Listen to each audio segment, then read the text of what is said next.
Thank you everyone for joining and welcome to our intro webinar regarding customer journey mapping.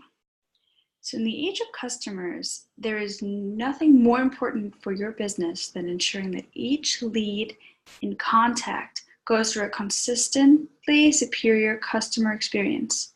That's where customer journey mapping really comes into play. Customer experience has become everything, and there's no denying that.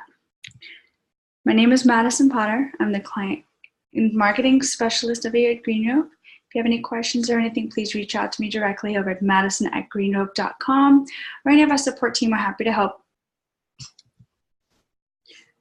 What are we going to cover today is going to be what and why is customer journey mapping so important? Different ways to increase the effectiveness and get started with mapping this out for your business. We'll walk through creating a customer journey together and what goes into it. Once the journey is created, I'll talk you through how to trigger this for your contacts and start them on the journeys. And then we'll conclude with some best practices to keep in mind, and I'll answer any questions right at the end. Firstly, a customer journey map is a visual representation of every touch point based on actions or behaviors of your customers that they have with your brand. A touch point at its most basic sense is any point of contact between a buyer and a seller. To help you visualize this, this is the buyer's journey process. It's not something we created, but it's everywhere, and it's something that is so important to understand every point of contact that someone can have with your business. It all starts as soon as they become aware of your business. Then as they are looking for a solution to their problem, they might start considering your business as a viable option. Then they commit to your business. They purchase the service or the product that you're offering. After that, it goes to retention. You need to make sure that the product or service is working how they want to, and how you react with that is going to help with the advocacy. Are they going to start talking about your business? They're going to bring in, this is where the referral business comes into play. So for your business, you want to lay it out, keep it simple, divide it into two sections, negative experience or positive experience. Where do you think your business falls in each of these areas? To help you map out, this is just a very standard flow where a lot of people see. So product awareness and research are usually pretty positive. That's a lot of marketing content. People put a lot of emphasis there, getting people aware of your product and wanting to look into it more. Let's say they visit your site's pretty basic. It's not negative or positive. It's doing okay. It does its job. And let's see tonight. Then you go into product purchase. They buy your product. They commit to your business. You give them a receipt. You send them the product real quickly. That's awesome. Now, this is where a lot of clients fall off. A lot of businesses don't control this as much as they probably should. What happens if there's an issue? They need a support. They want more help. This is where your business can really stand out. Let's see here on the far right, there's a social complaint. Someone is really not happy with your business, and instead of just brushing them away, make that touch point amazing. You can turn this negative experience into something positive. Make them feel really good about it, want to talk to people, leave you a review of how much you've really been there to support them. And so this is just an overview of how you can see the different touch points and just start thinking about what are your touch points with your clients. So for example, with GreenRope, we understand that trying to manage your business and implementing a CRM and now having to manage your contacts and your clients, it can get overwhelming. It's a lot of work. And so that's why we've put a lot of emphasis on our support team, trying to be there for you and help answer any questions as soon as possible in whatever way works for you.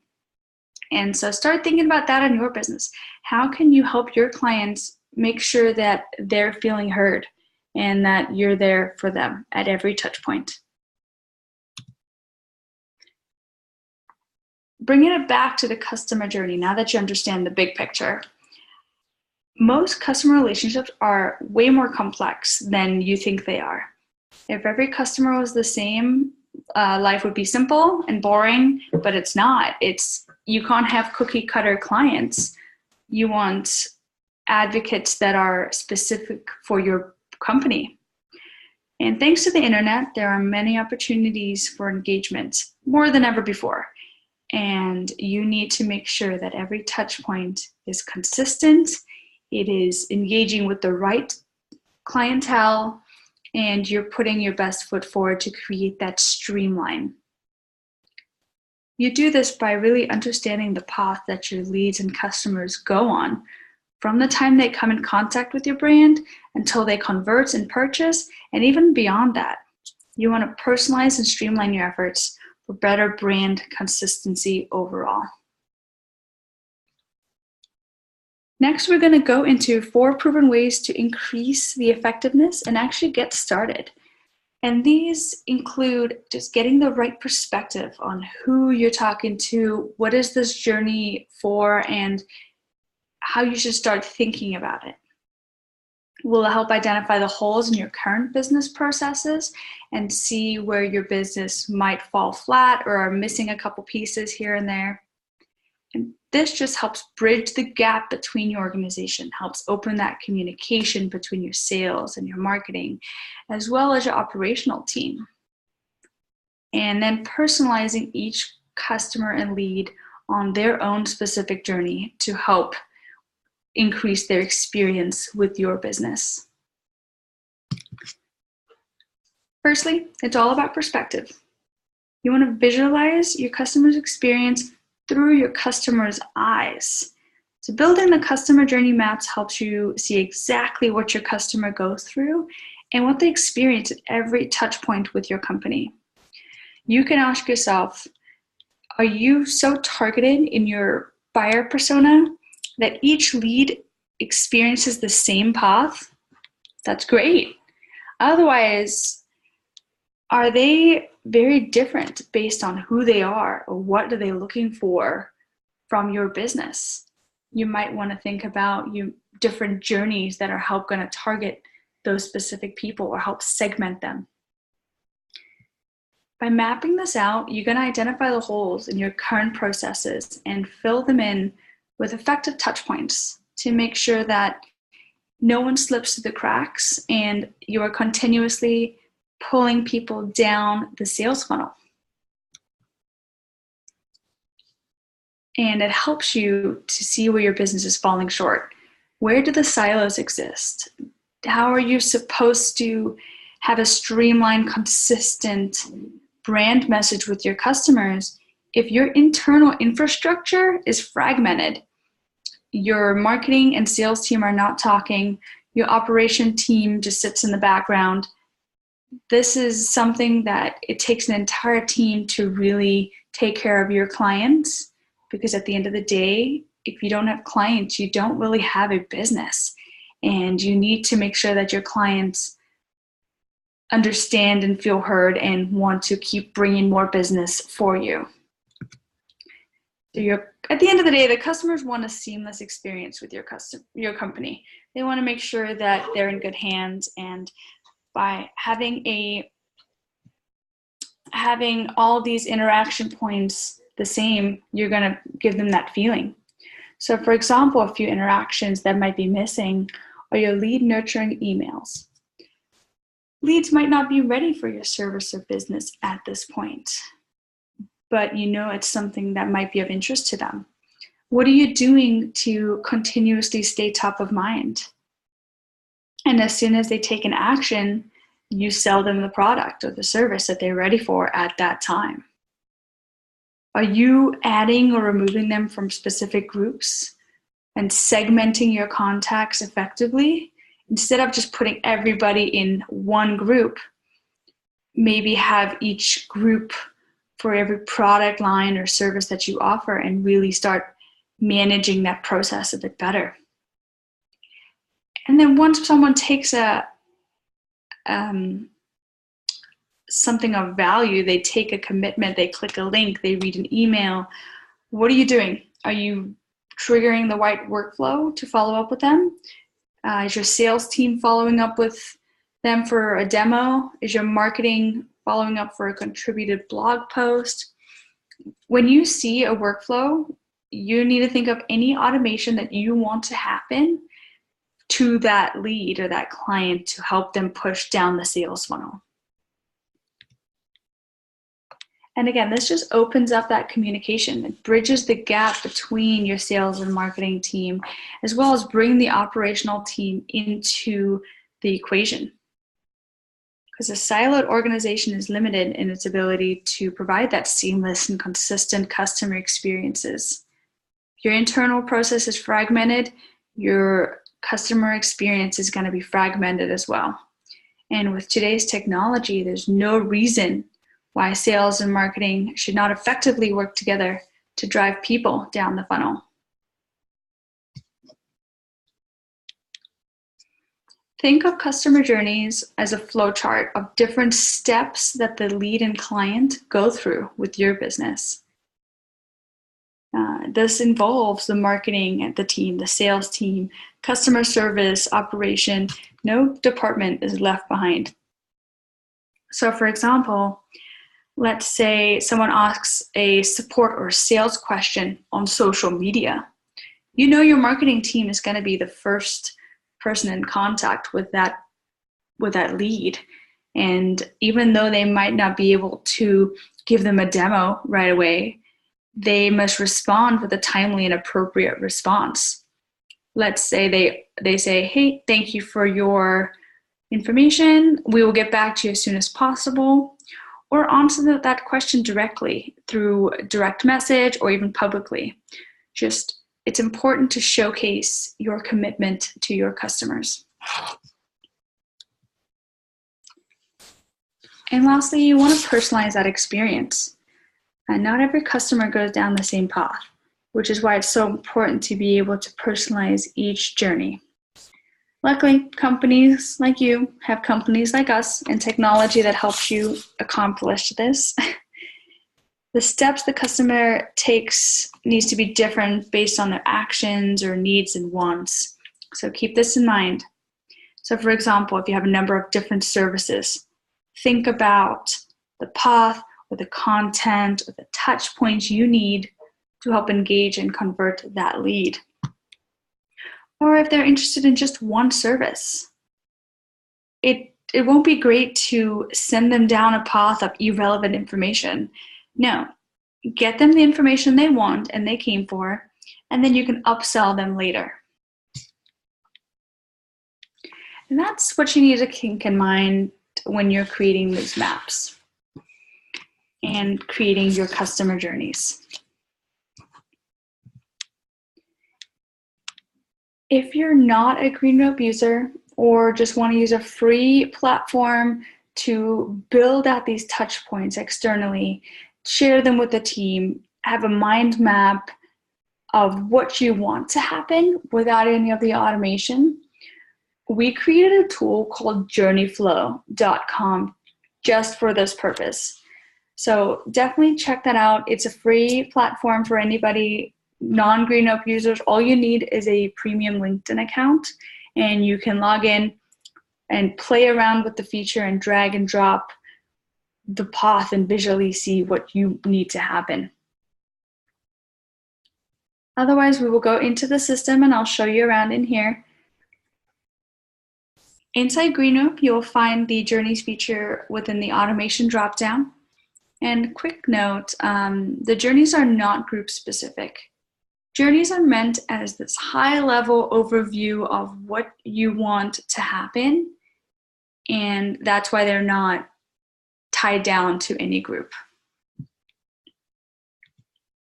Within this feature, you'll see all the options along the left side that you can drag into your journey. Firstly is the decision. The decision helps create the logic that actually customizes the contact's experience with the campaign. So what Who are they? What are they doing? Are they taking action? What is the client side doing to move them down a certain path? The delay is just waiting an amount of time before that you take another action or waiting to move along. Let's say you're waiting for them to click a link. You're waiting for 24 hours. You're waiting for a week. Depending on whatever you're waiting for, give the person some time to do the desired action, which is the next one. Action is on your business side. It's more, what do you want to happen? Do you want to send them an email? Do you want to trigger a follow-up workflow? Move them in and out of a group? That's where you would put in the action of what do you want to happen next. And then stop. It's important to note that every time you have a journey, make sure every section leads to a stop in the journey. This helps with the tracking, with managing who is going where, and making sure that everyone is ending the journey at some point.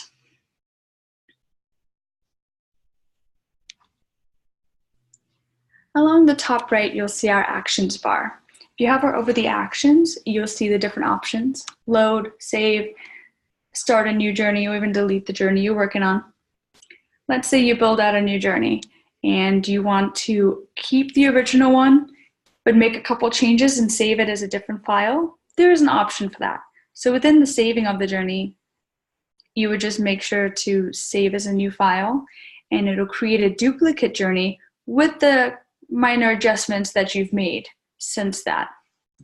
That's a really good way to keep improving without having to reinvent, and it saves a lot of time. Let's say you've built out a journey. This is just a very simple journey we've created. We'll walk through building this together next in the system, but I wanted to point out how the actions bar evolves and adds a couple new options. So if you see how to start contacts or a group on a journey, this is only once you have saved a journey within the system. Next, we'll walk into creating this journey all together within GreenRope. Within the automation dropdown, you'll select journeys.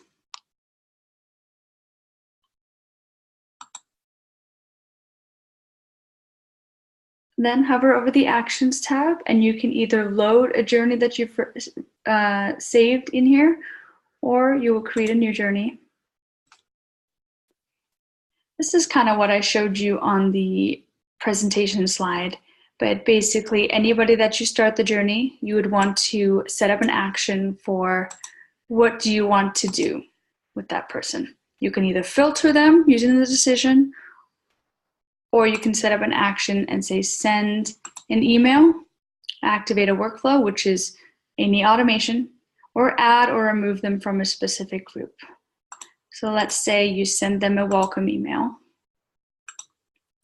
Right here, you want to wait a certain time, give them some time to actually read your email before moving on. A delay. There's two types of delays you can do. So you can do regular hours, 24 hours is one day, or you can do business hours. So this is depending on the account time zone set up for your system, but you can set it up to only wait when someone's at work, which is pretty cool. Let's say you want to wait 48 hours, which is 2 days, before doing anything else. You can wait until a specific time. Any custom user field that you have set up. So let's say you want to wait for their card to expire, their membership to come close, or their birth date, or anything like that. An opportunity close date. This is very sales oriented, seeing where your clients are in the pipeline. Are you waiting for them to sign a document that you sent over, which can be built within the system? Click a link or a specific contact local time here. So click a regular delay of 2 days. We'll add that here. Next, we'll add a decision. This is what did the client do, or who is the client? That's what that is for. This has so many options. So if the contact reads or clicks an email, visits a website, campaign ID, watches a video that you've set up, you can do who they are, any standard fields that came with the GreenRope's system you can do here, or any custom fields that you've created would be right here under the user-defined fields. To keep it simple, let's just say they clicked on my previous email. And then save that. You sent them an email, you waited 48 hours, you're gonna see, hey, did they click on my email that I sent? If they did click on my email, that's awesome. Let's send them up here. And let's add them into a hot leads group if I have one of those. Oh, I don't have one. New leads drip campaign. You can add them into a specific group, or what you can do is you can activate a workflow for someone to give them a call or to follow up with them here. If they didn't, if it's false, you can take them down here and you can set up another action. Send them another email to test another version of your email, and you can continue to just build this. You can activate a workflow. And even though this is a very, very simple journey that we've just set up, you can see the power in how much segmentation and options you have here. Let's say someone calls them, you can end it, or you can just continue to keep on building out this journey. But you want to make sure that every end stops the journey at some point. Hover over the actions bar, save this journey, save it as a new journey, or you can save it over one of these. You can add it into folders for organization.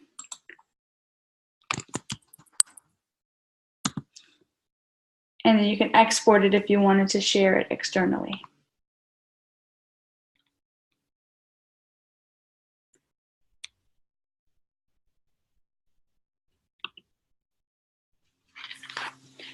Okay, so now we've created that journey, you want to start contacts on the journey. How do even people go on your journey in the first place? And these are through triggers. So there are a few ways. The most basic way would be to manually start a single contact on a journey. So within that actions drawer on the top right, you can start an individual contact on the journey. Or if you go into the individual contacts CRM record, there's a section there for you to manually start them on a journey as well. Super simple, start one contact on the journey, or you can even start an entire group on the journey as well. This is also done within the actions drawer, but please make sure that you're inside the right group before you start them on the journey. So be inside the right group, go to the journeys, hover over the actions drawer, and start the entire group on a journey. Next is the workflow triggers. This one is where it comes a little more complex, but you have unlimited ways that you can get people on this journey if they do something of value for you. So this allows you to attach your journey starting to any other automation you have already set up. The workflows are within the automation dropdown under Workflow Manager. You would click to edit the new workflow, and inside the trigger actions, you will see the section for journeys.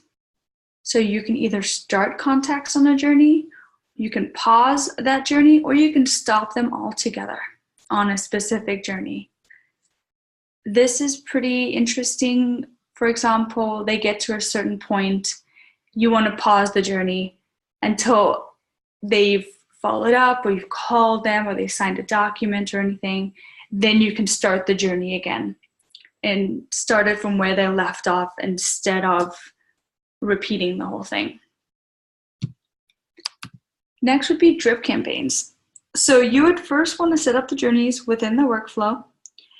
And then when they reach a certain point in your drip campaign sequence, you can now trigger that workflow to then start them on a journey. I know that's a bit complex, but drip campaigns are basically a sequence of emails sent periodically, however you want.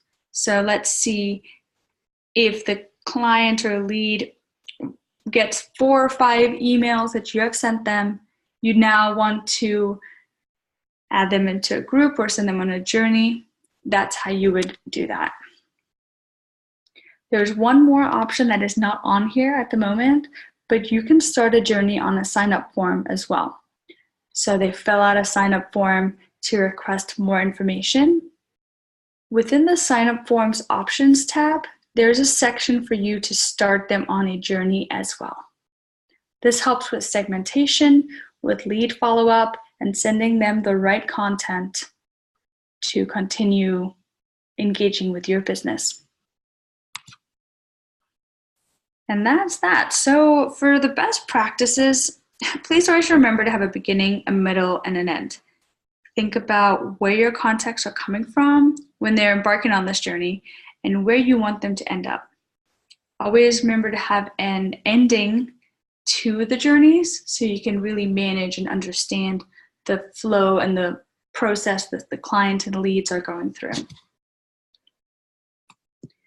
Don't forget to connect all of your stages together. So it needs to be consistent for your brand. It's helping to streamline who you are and the information that you're giving them. And you need to incorporate your marketing team, your sales team, and every touch point that we talked along the buyer's journey. And then lastly, think of journeys as this higher overarching map that the clients go through, the different paths that they have.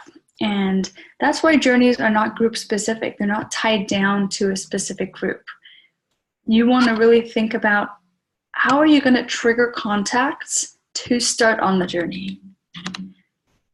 Since we talked about the workflows are a pretty good way to start contacts on a journey, inside the help article, the help section on the top right of your platform, look up an article. It's called Workflow Triggers, and it lists out every single way that a workflow can be triggered through the system. And wherever a workflow can be triggered, a journey can also be triggered inside that workflow. If you have any questions on that, please reach out to us. We're happy to answer any questions through our support, or even sit with you and walk through what you have set up for your journeys. You can reach us via email, our phone number, or our website, as well as our ticketing forms as well. So every customer journey mapping does not have to be a difficult one. Start by sitting down and drawing out your current process, followed by identifying what needs to happen to make this process more efficient and better for your customer. The journey you help create will help you learn more about your customers, deliver personalized and highly relevant content and experience, so they will keep coming back and drive sales and create that long-lasting relationship that we're all fighting for. So thank you so much for your time, and from all of us at GreenRope, have a great rest of your day. Thank you.